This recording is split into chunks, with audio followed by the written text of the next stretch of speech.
সবচেয়ে জীর্ণ অবস্থায় আছে আমাদের ঢাকা বিশ্ববিদ্যালয় কেন্দ্রীয় গ্রন্থাগার। এখানে বইটাকে গুপ্তধনের মতো করে রাখা হয়েছে। ঢাকা বিশ্ববিদ্যালয়ের সেন্ট্রাল লাইব্রেরির সামনে আজকে দাঁড়িয়েছে। আমরা জানি বিশ্ববিদ্যালয়ের কাজ কি। বিশ্ববিদ্যালয়ের কাজ হচ্ছে নতুন নতুন নলেজ তৈরি করা। এই বিশ্ববিদ্যালয়ে নলেজ তৈরি করার জন্য একটা হাব হচ্ছে আমাদের বিশ্ববিদ্যালয়ের সেন্ট্রাল লাইব্রেরি। কিন্তু আজকে যদি আমাদের সেন্ট্রাল লাইব্রেরির দিকে তাকাই, সবচেয়ে জীর্ণ অবস্থায় আছে আমাদের ঢাকা বিশ্ববিদ্যালয় কেন্দ্রীয় গ্রন্থাগার। আমরা যদি বিশ্বের দিকে তাকাই, বিশ্বের অক্সফোর্ড, হার্ভার্ড, কেমব্রিজ থেকে শুরু করে যত বড় বড় বিশ্ববিদ্যালয়গুলো আছে, সেই বিশ্ববিদ্যালয়গুলো তাদের সবচেয়ে বেশি বাজেট থাকে লাইব্রেরিগুলোতে গবেষণার ক্ষেত্রে। কিন্তু আজকে যদি আমরা দেখি আমাদের ঢাকা বিশ্ববিদ্যালয়ে মোট বাজেটের মাত্র এই বছর সবচেয়ে বেশি 2% মতো বাজেটে দেওয়া হয়েছে, যেখানে অন্যান্য বিশ্বে যদি আমরা দেখি প্রায় 20% অধিক এই গবেষণা খাতে দেওয়া হয়। এবং এই আমাদের গ্রন্থাগারে যদি দেখি, গ্রন্থাগারে এখানে আসন সংকট আছে, এখানে যে আর্কাইভ আছে সেই আর্কাইভগুলো ঠিকমতো করা হয় না। আমরা যারা শিক্ষার্থীরা আছি, আমরা যদি বই আনতে যাই, এখানে বইটাকে গুপ্তধনের মতো করে রাখা হয়েছে।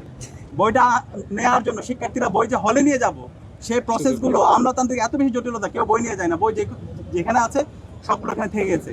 পাশাপাশি আর্কাইভ সেকশনের যে অ্যাক্টিভিটিগুলো, সেই আর্কাইভ সেকশনে যাওয়ার জন্য বিশাল আমলাতান্ত্রিক জটিলতা। তো এই সব কিছু আমাদের ঐক্যবদ্ধ শিক্ষার্থীদের যে প্যানেল তৈরি হয়েছে, আমরা শিক্ষার্থীদের ম্যান্ডেট নিয়ে আমরা বিজয়ী হয়ে আসার পরে ইনশাল্লাহ আমাদের এই পুরো সেন্ট্রাল লাইব্রেরিকে আমরা আমূল পরিবর্তন করবো ইনশাল্লাহ। বিশ্বের বড় বড় যে বিশ্ববিদ্যালয়গুলো আছে, সেই বিশ্ববিদ্যালয়গুলো যেভাবে তাদের এই লাইব্রেরিকে তারা ইনভেস্ট করে, লাইব্রেরিটাকে যেভাবে আধুনিকায়ন করে, সেভাবে আমাদের এই লাইব্রেরিকে আমরা আধুনিকায়ন করবো। এবং এটা ডিজিটালাইজেশন করা, পাশাপাশি এই লাইব্রেরি যেটা বিশ্বের বুকে এখন খুবই জনপ্রিয়, এবং ইন্টারন্যাশনাল যে জার্নালগুলো আছে এবং আমাদের ইউনিভার্সিটির যে জার্নালগুলো আছে সেগুলোকে অ্যাক্সেস, এগুলো ফ্রি অ্যাক্সেস, সেই অ্যাক্সেসের ব্যবস্থা আমরা করব।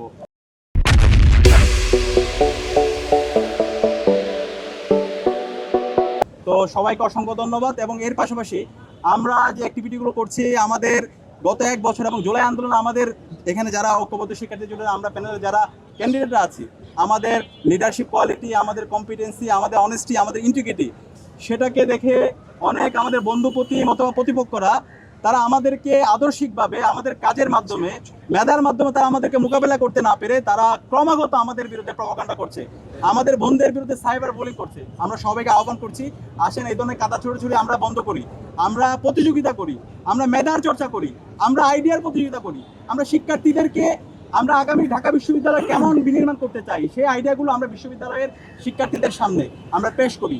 এগুলো না করে আমরা যারা প্রার্থীরা আছি, আমরা যদি এইভাবে আচরণবিধি লঙ্ঘন করি, তাহলে এর মাধ্যমে আমাদের নির্বাচনের যে উৎসবমুখর পরিবেশ তৈরি হয়েছে, সেখানে একটা আচরণবিধি লঙ্ঘন হচ্ছে, এবং এর মাধ্যমে শিক্ষার্থীরা এই ধরনের আচরণকে তারা পছন্দ করছে না। আমরা আশা করব, আমরা সবাই ঢাকা বিশ্ববিদ্যালয়ের শিক্ষার্থী, ঢাকা বিশ্ববিদ্যালয় থেকে পুরো জাতি তাকিয়ে আছে, আমরা এমন কোনো কাজ করব না যে কাজের মাধ্যমে ঢাকা বিশ্ববিদ্যালয় প্রশ্নবিদ্ধ হয়। তো আমরা সবাই ঐক্যবদ্ধভাবে আমাদের জুলাইয়ের যে আকাঙ্ক্ষা, শহীদদের যে আকাঙ্ক্ষা এবং বিশ্ববিদ্যালয়ের শিক্ষার্থীদের যে প্রত্যাশা, সেই প্রত্যাশার আলোকে আমাদের ইস্তেহার তৈরি করি, আমাদের ভালো কাজের প্রতিযোগিতা করি, এবং এর মাধ্যমে আমাদের সৎ, দক্ষ, আদর্শ দেশপ্রেমিক যারা আছে তাদেরকে আমরা নির্বাচিত করি।